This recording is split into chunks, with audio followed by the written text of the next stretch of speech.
Welcome back everyone.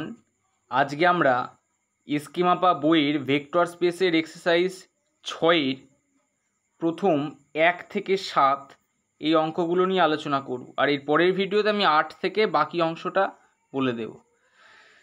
তা শুরু করার আগে, যেহেতু এটা ভেক্টর স্পেস, তা তোমরা সবাই জানো যে ভেক্টর স্পেস আর ভেক্টর স্পেস আর ভেক্টর অ্যানালাইসিস কিন্তু এক জিনিস নয়। ভেক্টর অ্যানালাইসিসের মধ্যে ভেক্টর অ্যালজেব্রা আর ভেক্টর ক্যালকুলাস পড়ে। তা ভেক্টর স্পেস হচ্ছে আমাদের লিনিয়ার অ্যালজেব্রার একটা ফান্ডামেন্টাল কনসেপ্ট। আর ভেক্টর স্পেসের ক্ষেত্রে তোমরা বই থেকে ডেফিনেশন এই জিনিসগুলো দেখে নিও যে আসলে মোট ভেক্টর স্পেসকে ভি প্লাস কমা ডট গ্রুপকে যেমন আমরা একটা প্রপার্টি দিয়ে ডিনোট করতাম, তা ভেক্টর স্পেস আমাদের একটা প্রপার্টি বলছি কি একটা অপারেশন দিয়ে, তেমনি ভেক্টর স্পেস আমাদের দুটো অপারেশন লাগে। এই প্লাসের রেসপেক্টে 5টা জিনিস লাগে, তাই না? একটা হচ্ছে closure, associative, commutativity, additive identity, additive inverse. আর এই ডটের জন্য আমাদের কি কি লাগে? ক্লোজার তো লাগেই। আবার যদি বলি for all A comma B belongs to F, আর যদি বলি for all V belongs to V, এই এফটা হচ্ছে ফিল্ডের এলিমেন্টগুলো কিন্তু স্কেলার হবে। হ্যাঁ, ফিল্ডটা যদি রিয়েল নাম্বার হয় তাহলে 1, 2, 3 এগুলো হচ্ছে স্কেলার। আর এই যে ভেক্টর ফাংশনের এলিমেন্টদের আমরা ভেক্টর বলি, ঠিক আছে? তাহলে এখানে 5টা আর এখানে 3টে প্রপার্টি। যদি এখানে যেটা বলছিলাম যে for all A comma B belongs to F আর for all V belongs to যদি ভি হয়, ঠিক আছে, যদি সেটা হয় তাহলে আমাদের কি হবে? এ বি ইন্টু এ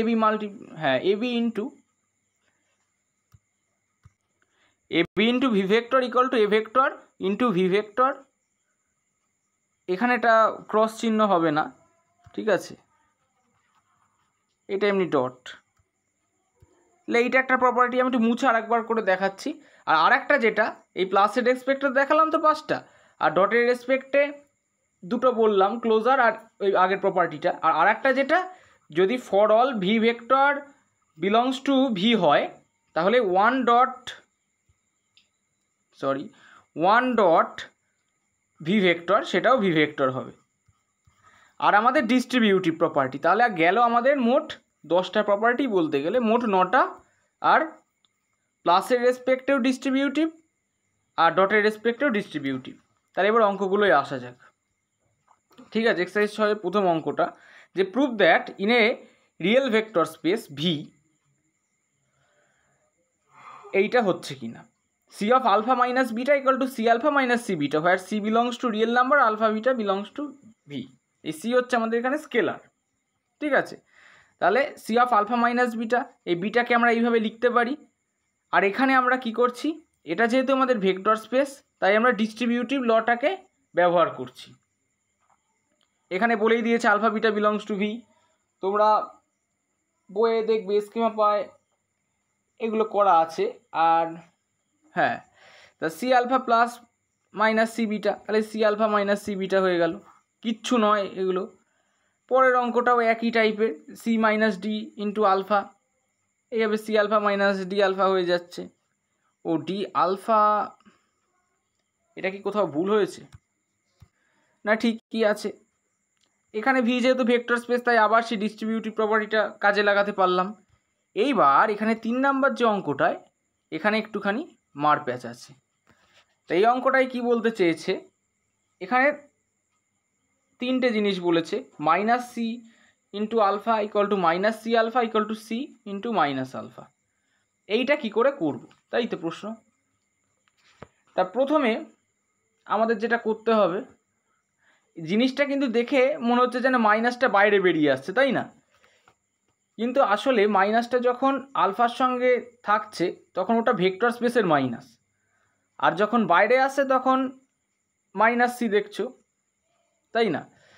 সেই মাইনাসটা হলো আর এর মাইনাস, এই দুই ধরনের মাইনাসকে সামলানোর জন্য প্রমাণটা একটু অন্যভাবে আমাদের করতে হবে।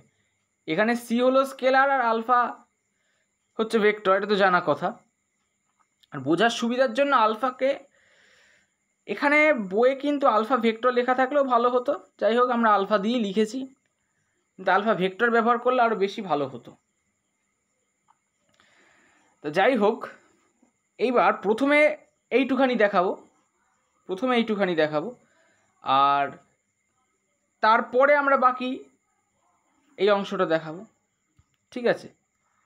তাহলে আমরা লিখতে পারি না যে minus C alpha plus C alpha equal to, আলফাটা যদি এখানে কমন নিই তাহলে এটা 0 আলফা। তো এটা দেখেই জিরোটাকে কিন্তু থিটা ভেবো না, বা জিরো ভেক্টর এখানে ভেবো না, তার কারণ 0 আলফা যে 0 হবে সেটা তো সংজ্ঞার মধ্যে ধরা নেই, সুতরাং ওটা প্রমাণের অপেক্ষা রাখে।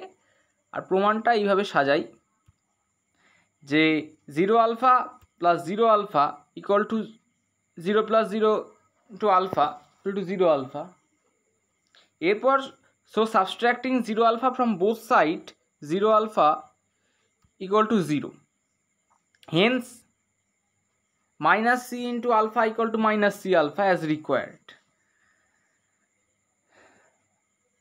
তাহলে এবার আমরা কি দেখব, এই পরের পার্টটা। আর এখানেও সেই একই কায়দা, প্রথমে এই জিনিসটাকে আমাদের শুধু ধরে নিতে হবে, এইখানে এই জিনিসটাকে যেমন 0 আলফা ধরে নিয়েছি, এইটা দেখাতে হবে, এটা দেখালেই আমাদের হলো। পরেও একই গল্প বললাম, হ্যাঁ। তাহলে again C alpha plus C into minus alpha equal to এইটা, এখান থেকে সি ইন্টু 0।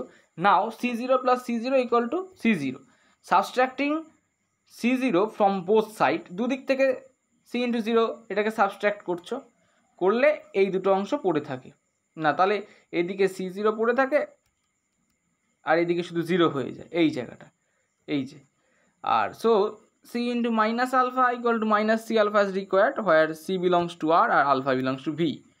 এরপরের অঙ্কগুলোয় আছে ভেক্টর স্পেস, এর সাবস্পেস কি। তা সাবস্পেসের ডেফিনেশন একটু বলি। সাবস্পেস হতে গেলে যেটা হতে হয় সেটা হচ্ছে ভি ধরে নিলাম একটা ভেক্টর স্পেস, আর ইউ ধরে নিলাম একটা সাবসেট ভি এর, যেটা কি না নন এমটি হবে, ঠিক আছে, নন এমটি সাবসেট। তা নন এমটি সাবসেট যদি হয় তাহলে সাবসেট, আমি ডেফিনেশনটা একটুখানি বলছি, মানে স্টেটমেন্টটা, যে ডেফিনেশনটা, যে let V be a vector space over some field if U is a subset of V such that U is also a vector space using the same operation as V, then U is called a subspace of V. মানে এক কথায় আর কিছুই নয়, এই UK V এর subset হতে হবে, আর V যে যে অপারেশনগুলো পালন করে ইউকেও সেগুলো করতে হবে। মানে সাব যদি স্পেস বলি তাহলে এটাকে দুটো ভাগে ভাগ করতে পারো তুমি, একটা হচ্ছে সাব সেট যোগ ভেক্টর স্পেস, ঠিক আছে, ব্যাপারটা বুঝলে। তাহলে এইবার সাবসেট হতে গেলে আমাদের কি কি কন্ডিশন হতে হয় সেটা বলছি। সেটা আর কিছুই নয়, সেটা হচ্ছে যে দুটো কন্ডিশন আমাদের হতেই হবে। সেটা হচ্ছে ইউকে নট ইকুয়াল টু ফাই হতে হবে, আর একটা যেটা ইউ থেকে দুটো ভেক্টর তুলছি আর ফিল্ড থেকে দুটো স্কেলার তুলছি, এদের গুণ করলে ইউ এর মধ্যেই থাকতে হবে। এইটা আমাদের এক কথায় বলতে গেলে 1 স্টেপ। আবার 2 স্টেপে যদি করতে চাও তো তাহলে আর কিছুই নয়, আলফা প্লাস বিটা এটাকে ইউ এর মধ্যে দেখাতে হবে, আর সি আলফা, সি একটা স্কেলার নিতে হবে, সেটাকে ইউ এর মধ্যে দেখাতে হবে, তাহলে আমাদের গল্প শেষ হয়ে গেল। বা তুমি যদি এইটা একবারেই যদি এইটা করো তাহলেই দুটো কাজ একসাথে হয়ে গেল। তাহলে এবার অঙ্কগুলোয় আসি। প্রথম অঙ্কটা, X Y Z belongs to R cube such that X equal to 0, এর subset R cube is non empty. প্রথম কথা আমাদের এটা লিখে নিতেই হবে, আর এখানে যেভাবে লিখেছি এইভাবে লিখবে, তাহলে পরীক্ষায় পুরো 2 এ 2 পাবে, কারণ এখান থেকে একটা 2 নাম্বার দিচ্ছেই, যে কোনো ইউনিভার্সিটি হোক। তাহলে S subset R cube is non empty, কারণ 0 0 0 বিলংস টু এস।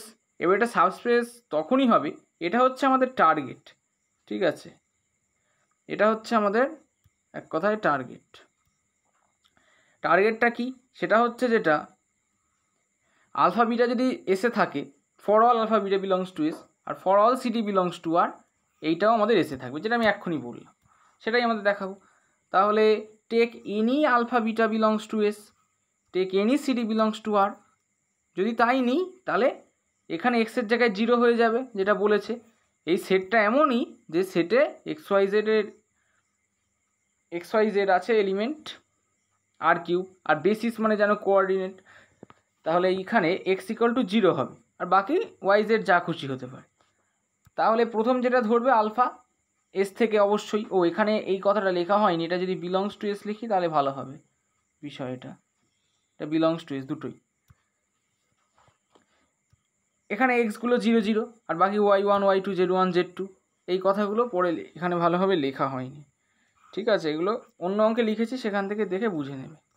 এখানে যেমন এইখানে বিলংস টু আর লেখা হয়নি, এইটা হবে আর গেল। তাহলে এখান থেকে C alpha plus D beta বার করবে। সি আলফা কীভাবে বার করবে? C into alpha plus D into beta. এবার কম্পোনেন্ট ওয়াইজ তোমার অ্যাডিশান হবে, সি ইন্টু 0 করলে 0, ডি ইন্টু 0 করলে 0, সি ইন্টু y1 মানে সি y1 যোগ ডি ইন্টু y2 dy 2, এই হবে C z1 plus D z2। তাহলে এইটা দেখছো যেটা বার হলো সেখানেও এটা 0। এইবার তুমি বুঝছো, তুমি কি করে বুঝবে যে এই দুটো এসে আছে? তার একটা বিষয় হচ্ছে, যেহেতু এইগুলো সব রিয়েল নাম্বার, তাই তো, আর আমাদের সিডি যেহেতু কোথা থেকে তোলা হয়েছে? আর থেকে, তাহলে এটা অবশ্যই এসে থাকবে, তাই না? তাহলে এইভাবেই আমরা এটাকে সাবস্পেস দেখাতে পারলাম। কারণ তো আমাদের বলেই দিয়েছে এসে সেই সমস্ত এলিমেন্ট থাকবে এক্স ওয়াই জেড যারা আর কিউবের মেম্বার, মানে যারা রিয়েল নাম্বার এক কথায়, তাহলে এটা অবশ্যই এসে থাকছে, তাহলে এটাই প্রমাণ হয়ে গেল। এরপর পরের অঙ্কটাও একই, 0-র জায়গায় শুধু 1 বসানো, আর কোনো কাজ নেই। কিন্তু তুমি যেটা দেখছো, আমি যেটা বললাম যে দুটো স্টেপেও করা যাবে, তাহলে এখানে আলফা প্লাস বিটা আমি বার করেছি, আলফা প্লাস বিটা বার করলে প্রথমটা 2 চলে আসছে, কিন্তু আমাদের এখানে এসের যে সেটের এলিমেন্টগুলো তো প্রথমে এক থাকতে হবে, কিন্তু এখানে 2 চলে আসছে, তাহলে এটা এসের মধ্যে থাকছে না, তাহলে এটা সাবস্পেস নয়। তেমনি পরের অঙ্কটায় X Y equal to Z, একইভাবে আলফা বিটা দুজনকে এস থেকে ধরে নিয়েছো, তারপর আলফা প্লাস বিটা বার করেছো, may not belong to S since এই দুটো গুণ করলে may not be equal to এত। মানে তোমার এখানে কি বলতে চেয়েছে, তুমি তো এখানে আলফা প্লাস বিটা বার করেছো, এবার বলতে চেয়েছে যে এই যে এক্স আর ওয়াই মানে এই দুটোকে গুণ করলে তুমি এইটা পাবে, তাই এইগুলোর ক্ষেত্রে নাই পেলে, কিন্তু আলফা প্লাস বিটার ক্ষেত্রে কি পাবে? সবসময় পাবে এমন কোনো গ্যারেন্টি নেই। সেইটা কি করে দেখবো আমরা? যে alpha plus beta may not belong to S since এই দুটো may not be equal to এত। কারণ একটা এক্সাম্পল আমি দিয়েছি, ধরে নিলে 1 2 2, আর একটা 2 নিলে 2 3 6। এখানে দেখছো যে এই বিষয়টা খাটছে, যে কি বলেছিল এখানে X Y equal to Z, তার মানে কি এক কথায় X comma Y comma X Y, Z মানে এক্স ওয়াই, তাই না? সেই জিনিসটাই এখানে আমি করেছি, যে 1 গুণ 2 করলে 2, আবার 2 গুণ 3 করলে 6, 2 3 দুগুণে 6, কিন্তু এদের যদি আমি যোগ করি তাহলে 3 5 আর 8 চলে আসছে, তাহলে 3 গুণ 5 করলে তো 15 হওয়া উচিত ছিল, সেটা তো হলো না, তাহলে সাবস্পেস হবে না। এরপরের অঙ্কটায় কিচ্ছু নেই, একইভাবে এই প্রথম এই কথাটা তো লিখতেই হবে যেটা নন এমটি, কারণ 0 0 0 belongs to R cube. R cube মানে আসলে কি? আর কিউব মানে আসলে আমাদের 3D space, x Y Z যেখানে আছে এক্স ওয়াই জেড অ্যাক্সিস, তাহলে এখানে নিশ্চয়ই একটা অরিজিন তো থাকবেই, তাই এটা non empty. Take any alpha beta belongs to S, C D belongs to R, এখান থেকে আলফা বিটা দুটো নিলে সেটা এস থেকে, এবার C alpha plus D beta বার করছো, তারপর X plus Y plus Z, একইভাবে কোনো চেঞ্জ নেই করে দেখছো যে এটা এসে বিলং করছে, কারণ এটা 0 হয়ে যাচ্ছে, hence S is a subspace. পরের অঙ্কটাও সেম, কিন্তু এটা আবার সাবস্পেস হচ্ছে না, তার কারণ তুমি এইভাবে ধরে নিয়েছো যে x1 y1 z1 একটা, আর x2 y2 z2 equal to 1, দুটোই তো 1 বলে দিয়েছে যোগফলটা, তাই না? এই জন্য আমরা এটা ধরে নিয়েছি। তাহলে করে কি দেখছো, এদের যোগ করছো, করে 1 আর 1 যোগ করলে 2 পেয়ে যাচ্ছ, যেটা কিন্তু এসে থাকছে না, therefore S is not a subspace of R cube. এবার এই অঙ্কগুলোতে কি করতে হবে, এখানে আবার দুটো ইকুয়েশন দেওয়া রয়েছে। Take any alpha beta belongs to S and C D belongs to R. Let alpha আর বিটা এইগুলো, যেখানে x1 plus 2y1 minus z1 equal to 0। একবার তুমি x1 y1 z1 দিয়ে প্রথম ইকুয়েশনটা লিখছো, এখানে শুধু 1 1 বসিয়ে যাচ্ছ, তারপর এখানে 2 2 2 না হ্যাঁ না মানে একবার এখানে দুবারই তুমি এখানে 1 1 1 বসিয়ে গেলে, আরেকবার এখানে 1 1 1 বসিয়ে গেলে, এইটা দিয়ে দুটো ইকুয়েশন হলো। আবার 2 2 2 সব জায়গায় বসিয়ে আবার এই দুটো ইকুয়েশন হলো, এই দুটো ইকুয়েশন। ঠিক আছে, তারপরে যেটা আমাদের করতে হবে কি, সেটা হচ্ছে C alpha plus D beta বার করে, সেটা বার করে 0 পেয়েছো। তাহলে কি দেখছো, যেটা এস এর মধ্যে রয়েছে, তাহলে thus S is a subspace of R cube. একইভাবে লাস্টের অঙ্কটাও করে দিয়েছি, এটা থাকছে না, এটা সাবস্পেস নয়। পরের অঙ্কটা কিচ্ছু নেই, বলেছে যে আলফা বিটা আর গামা ডিটারমাইন হয়ে যায় তিনটে জিনিস, যে আলফা কি beta gamma linear combination, beta কি আলফা গামা লিনিয়ার কম্বিনেশন, আর গামা কি আলফা আর বিটার লিনিয়ার কম্বিনেশন। লিনিয়ার কম্বিনেশন মানে আসলে কিছুই নয়। যদি তোমাকে বলে যে 4কে 1 আর 2 দিয়ে লেখো, তাহলে তুমি কি লিখবে, যে তুমি 4 গুণ 1 করতেও পারো, যোগ 0 গুণ 2ও করতে পারো, বা 2কে 2 দিয়ে গুণ করতে পারো আর 0 গুণ 1 করতে পারো, এরকম তো করতে পারো। লিনিয়ার কম্বিনেশন মানে আসলে এইটাই। এখানে আমরা alpha equal to C beta plus D gamma করেছি, 1 1 2 কে এইভাবে লেখাই যায়, যে সি ইন্টু বিটার ভ্যালুটা বসিয়ে দিয়েছি আর ডি ইন্টু গামার ভ্যালুটা বসিয়ে দিয়েছি। এইভাবে আমরা ইকুয়েশন 3টে সলভ করবো। এবার এখানে আমাদের একটা ব্যাপার, এখানে আমাদের প্রথম দুটো ইকুয়েশন থেকে সি আর ডি এর মান বের করে লাস্টেরটাই দেখব। যদি আমাদের রেজাল্টটা স্যাটিসফাই হয়, মানে সিদ্ধ হয় এক কথায়, মানে সি আর ডি এর ভ্যালুটা বসিয়ে ইকুয়েশন যদি ভ্যালিড থাকে, তাহলে কিন্তু এটাকে আমরা কনসিস্টেন্ট বলতে পারবো, যে না সি আর ডি এর ভ্যালুটা ঠিক। কিন্তু যদি এই দুটোর থেকে এমন ভ্যালু পেলাম যেটা এখানে বসিয়ে কোনো কিছু মিললো না, তাহলে কিন্তু ইনকনসিস্টেন্ট সিস্টেম হয়ে যাবে। Solving the first two we get the result satisfies এইটা। এখান থেকে আমরা কি বলতে পারছি, alpha equal to 0 into beta plus half into gamma. তাহলে এটা আমাদের linear combination of beta and gamma. বিটার ক্ষেত্রেও একই গল্প, গামার ক্ষেত্রেও একই গল্প। তা from the above 3 equation we can not get fixed real values of C and D. এই দেখো আমি যেটা ইনকনসিস্টেন্টের কথাটা বললাম, যে এখান থেকে দেখো সি আর ডি এর ভ্যালু কত পাচ্ছ, একবার দেখো সি প্লাস 2ডি মানে 2, আবার এইটাকে সি প্লাস 2ডি মানে হাফ, আবার সি প্লাস 2ডি মানে 0। তার মানে কি কোথাও কি হচ্ছে, যদি এখান থেকে তুমি সি এর ভ্যালুটা বসাও, যদি বার করো -2d, ঠিক আছে, এই -2dকে যদি তুমি এখানে বসাও, তাহলে এখানে কত হচ্ছে 0 ইকুয়াল টু হাফ। এটা কখনো সম্ভব? কখনোই না। তাহলে এটা ইনকনসিস্টেন্ট সিস্টেম, তাই এটা লিনিয়ার কম্বিনেশন আকারে আমরা লিখতে পারছি না, যেটা আমি এক্ষুনি বললাম। পরের অঙ্কটাও দেখো করে দিয়েছি, এটা লিনিয়ার কম্বিনেশন হচ্ছে, গেল বোঝা। 4এর অঙ্কটা, in R cube alpha beta এইটা determine linear span of alpha beta examine এত। আমি এবার লিনিয়ার স্প্যান নিয়ে সামান্য একটুখানি কথা বলি। লিনিয়ার স্প্যান আসলে কিছুই নয়, ধরো মানে আর স্কোয়ার, যেটা 2 ডাইমেনশনাল ভেক্টর স্পেস, সেইখানে আমাদের এক্স অ্যাক্সিসকে কীভাবে লেখো, 1, 0, মানে x, 0, এর বেসিস হলে 1, 0 আর ওয়াই অ্যাক্সিস হলে 0, 1। তুমি দেখতে পাচ্ছ এই দুটো ভেক্টরকে কাজে লাগিয়ে তুমি কিন্তু পুরো R2কে জেনারেট করতে পারছো। যে কোনো একটা এলিমেন্ট ধরো 3, 5 যদি পেতে চাও, তাহলে একে 3 দিয়ে গুণ করলে, একে 5 দিয়ে গুণ করলে R² পেয়ে গেলে, ঠিক আছে। তাহলে এইবার এই অঙ্কটাই কেমন, L of alpha plus alpha beta is the set of vector C alpha plus D beta, C আর ডি আর থেকে তুলেছি। তাহলে সি প্লাস ডি বিটা তুমি এখানে করবে। এখানে প্রশ্নটা কি বলেছে, প্রশ্নটা বলেছে যে in R cube alpha beta এটা ডিটারমাইন লিনিয়ার স্প্যান অফ এইটা। আলফা বিটা দিয়ে তুমি কি লিনিয়ার স্প্যান করতে পারছো সেটাই তোমাকে বার করতে বলেছে। আর বলেছে যে এই দুটো ভেক্টর কি এর মধ্যে আছে না নেই। তাহলে linear span of alpha beta is the set of vector C alpha plus D beta, যেখানে সি আর ডি আর থেকে তুলেছি। তাহলে C alpha plus D beta করলে তো এইটা হয়ই, এখানে প্রথমটা আমি আর এখানে গুণ করে দেখাইনি যে C into 1,3,0 plus D into 2,1 - 2 এই লাইনটা করার পর এই লাইনটা করতে পারো, ঠিক আছে। তাহলে এইবার বলেছে যেহেতু গামা এই লিনিয়ার স্প্যানে রয়েছে তাহলে গামাকে নিশ্চয়ই এদের মতো দেখতে, then there must be real number C আর ডি সাজ দ্যাট এদের মতো দেখতে। তাই এইবার এখান থেকে আবার তিনটে ইকুয়েশন চলে আসলো, -1,3,2 এইটা ইকুয়াল টু এটা করে দিলে এখান থেকে তিনটে ইকুয়েশন আসলো। এখান থেকে সিডির ভ্যালু দেখছো, এখান থেকে সি আর ডি এর ভ্যালু এই দুটো পেয়েছো, এটা তিনে এই দুটো জায়গা থেকে সি আর ডি এর ভ্যালু বসিয়ে এখানে বসাবে, ঠিক আছে। বসিয়ে কি দেখছো যেটা ইনকনসিস্টেন্ট হয়ে যাচ্ছে,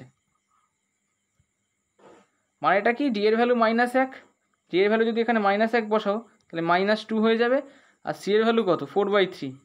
এইটা করলে কখনোই তোমার -1 আসে না, তাই না। তাহলে the equation are inconsistent and gamma is not in linear span of এইটা। তাই ইফ গামা ইকুয়াল টু এত then there must be real number C আর D such that gamma equal to এত। পরের যে ডেলটা সেটাকেও তুমি এইভাবে লেখার চেষ্টা করেছো, করলে কি দেখবে যেটা স্যাটিসফাই করছে তাহলে ডেল্টাটা এই লিনিয়ার স্প্যানে রয়েছে, এইটাই আমাদের মেন জিনিস। এইবার এই অঙ্কটা যে α1 α2 α3 যদি ভেক্টর হয় in a real vector space V such that এদের যোগ করলে থিটা হয়, prove that linear span of α1 α2 equal to এইটা। মানে প্রত্যেক দুটো ভেক্টরেরই লিনিয়ার স্প্যান সমান হয়ে যাচ্ছে এখানে, তাই না।